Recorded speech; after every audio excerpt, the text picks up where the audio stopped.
John Rappaport, NoMoreFakeNews.com, joins us now. And John, before you joined us, we just played a clip about Operation Mockingbird and how the CIA was heavily embedded in the mainstream media all the way back in the early 1950s. And you and I both know the more things change, the more they stay the same. And if anything, there's probably much more intelligence operations going on now in the mainstream media than ever before. It's the great American PSYOP. We know that 6 corporations control 90% of everything we watch, listen to, or read in newspapers. And now we're finding out that the Washington Post and Amazon is in bed with the CIA. You want to tell us a little more about that? Sure. This is a major story. Jeff Bezos, who owns Amazon, went to the Washington Post back in 2013. They were on the verge of financial collapse. So he said, well, I'm going to put some cash on the table. How does $250 million sound? And they said, sold, sold. And he bought the Washington Post. But the thing is, he also has a contract through Amazon with the CIA, a $600 million contract to provide cloud computing services to the CIA. And the chances are that that contract is going to be renewed and increased. Wow.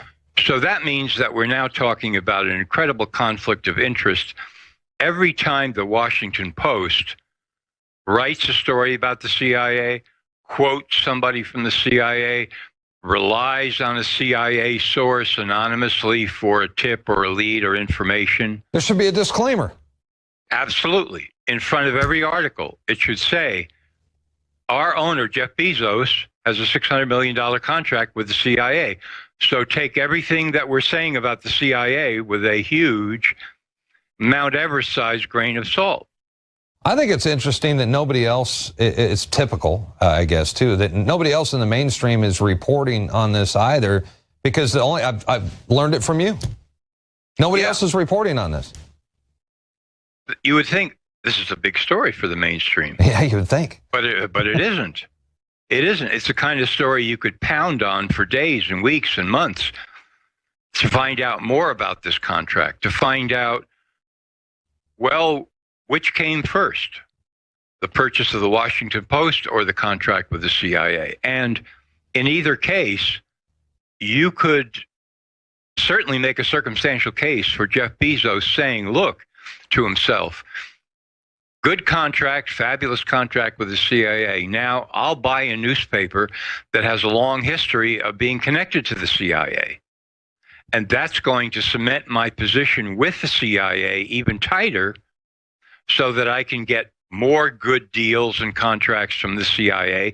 And we'll just use the Washington Post as a kind of dupe in all of this by spreading whatever disinformation the CIA wants us to spread without any conflict of interest statement whatsoever. So you would think the New York Times would pick up on this. Every television network would. No. Well, they're watching each other's backs, and I think that we're witnessing a direct result of this unholy alliance between Amazon and the Washington Post and the CIA. And a good example would be WikiLeaks. During the run-up to the election, all these WikiLeaks scandals were coming out about the Hillary Clinton campaign, and Amazon blocked it. They wouldn't allow anybody to go to the WikiLeaks websites or any bad news coverage that had to do with the Hillary Clinton scandals and WikiLeaks. Am I right? There you go.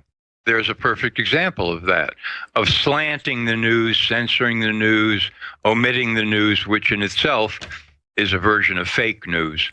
So yeah, you've got that.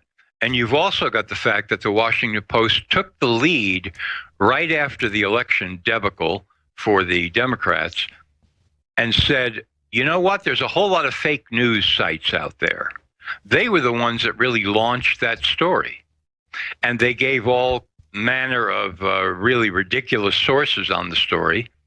And so they began that campaign, which then echo chambered through all the major media and is still echo chambering.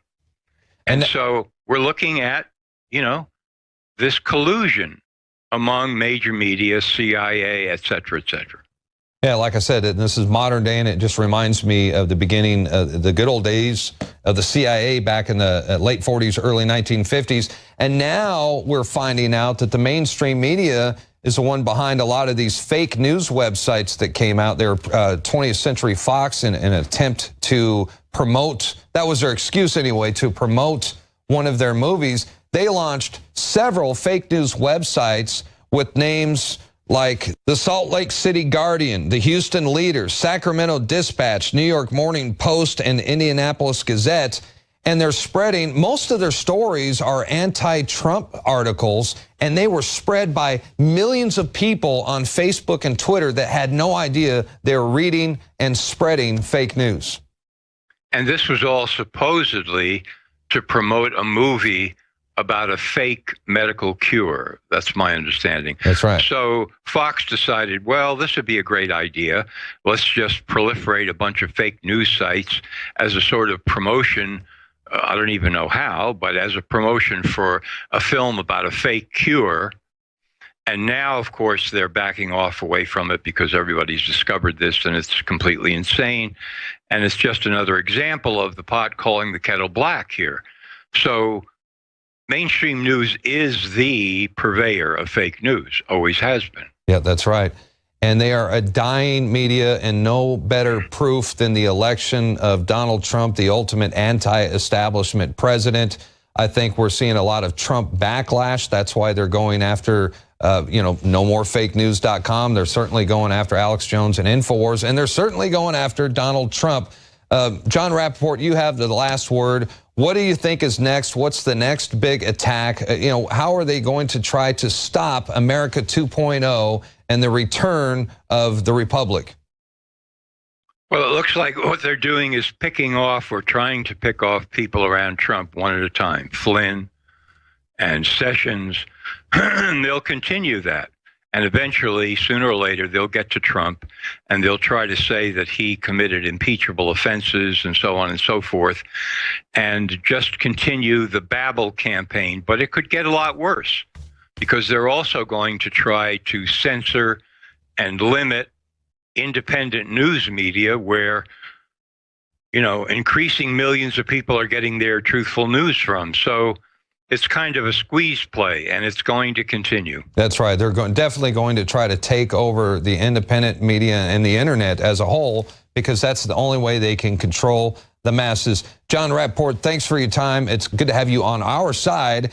And just want to remind everybody to check out the website, nomorefakenews.com. Thanks again. Thanks, John. All right. Appreciate it.